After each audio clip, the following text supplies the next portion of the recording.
In this video, I will explain multi-threading concept in Java. Uh, Multi-threading concept actually allow a programmer to perform multiple tasks at the same time. By default, every program in Java, only one thread is there. So, for example, if we are having one program like class 1, uh, this is signature of main method in Java. Now, if we write anything in this program, so say for example, I am writing uh, some statement, and then I'm using one loop. Okay, and then we are printing something. So in every program by default there is only one thread. You can understand like thread is a executor who is going to execute your program. So in this one, by default every program has only one thread, and how that one thread works: it will execute first statement, then second, then it will come to for loop. Once the execution of for loop is done, it will go to the next step. Now let's assume in program we are having two loop, and these two loop will run 5 times, and we are printing value of j in this loop. Now how this program will be executed: that single thread is responsible for this program execution. Now if that thread is executing this for loop at that time, another statement cannot be executed. So in other words, we can say uh, how these two for loop will be executed. First, this for loop will be executed entirely, then thread will come here and it will execute second loop. So if we consider this for loop is the like we consider this one is the first task, and this for loop we consider as the second task. So only at a time one task can be performed by this program, because this program is having only one thread, and the name of that thread is main. Okay.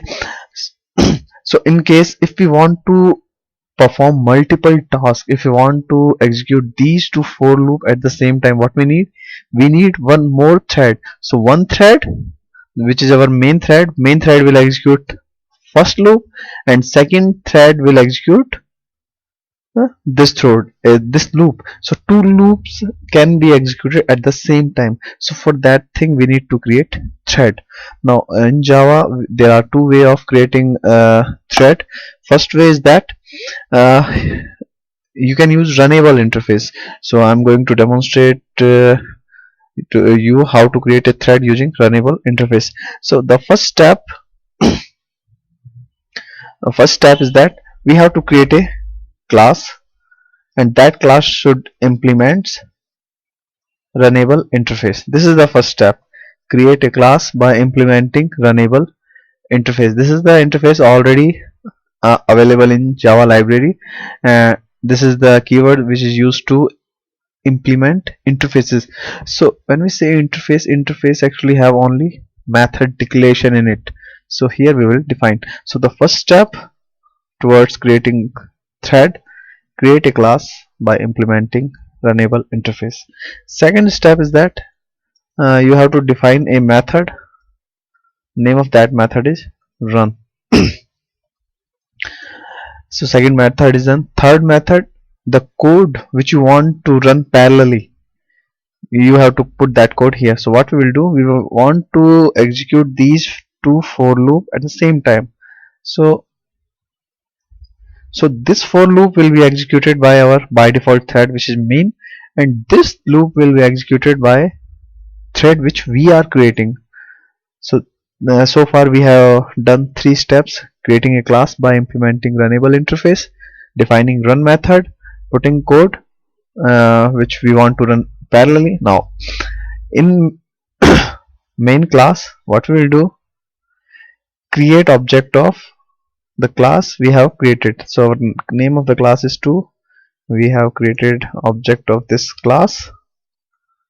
Now create class of thread. This is the fifth step. Create a class of thread and pass object of our class. So the object we have created is t, so we will pass t in here, and then using thread class object call start method. So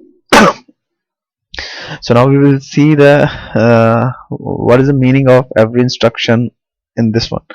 So this program, when we execute this program by default is having only one thread, main will uh, allocate memory for a, it will assign a equal to 10.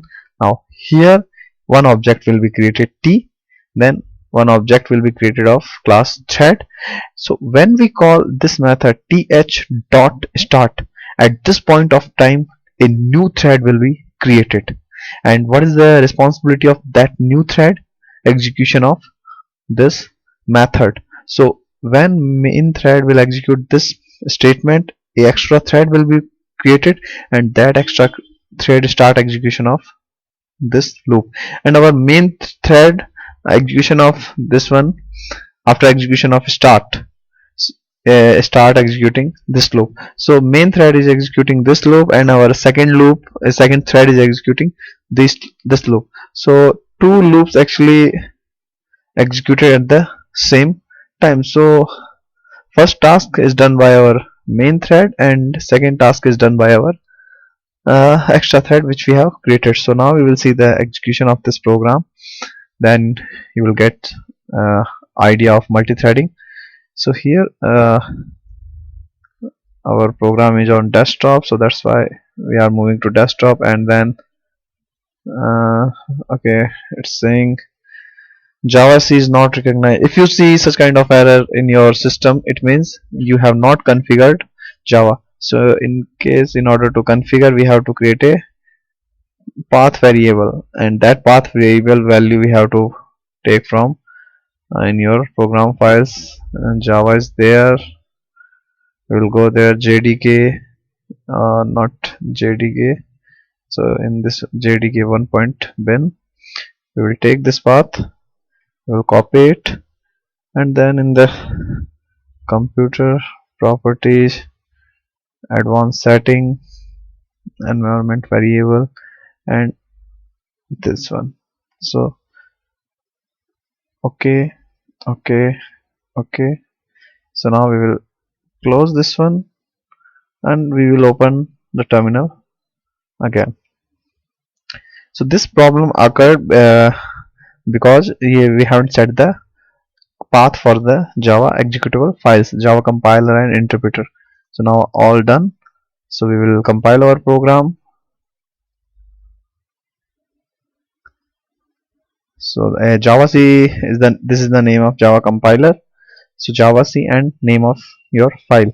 So name of our file is ex. We can give any name whatever we want to give to our file with .java extension, but at the execution time we have to give the name of class which is having main method.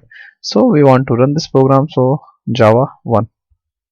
So if you can see here 0 1 2 3 4 0 1 2 3 4, so here both loops are executing in a sequential manner. But when you run this program again and again, wait, okay, let's change this program so that we would know which loop is executing when. So we are printing here first, and here we are printing second. Then we again compile it, and we will run it. Java ex, it's not okay, sorry, not Java 1. Okay, first loop, second. Now the thing is that when we run this program, if you run this program on different system, the output will be different every time you run this program.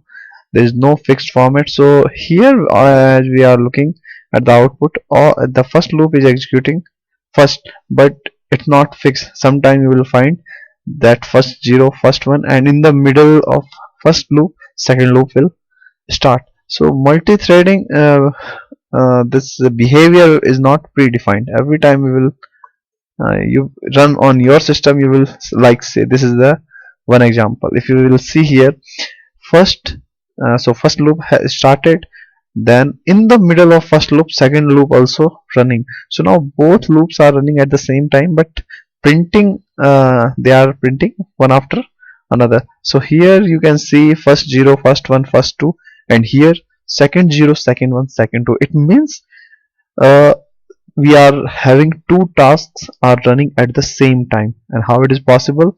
Multi-threading. So this is the output. If we run it again, output will be different. So that output is not predefined. Every time we run it, it will be different.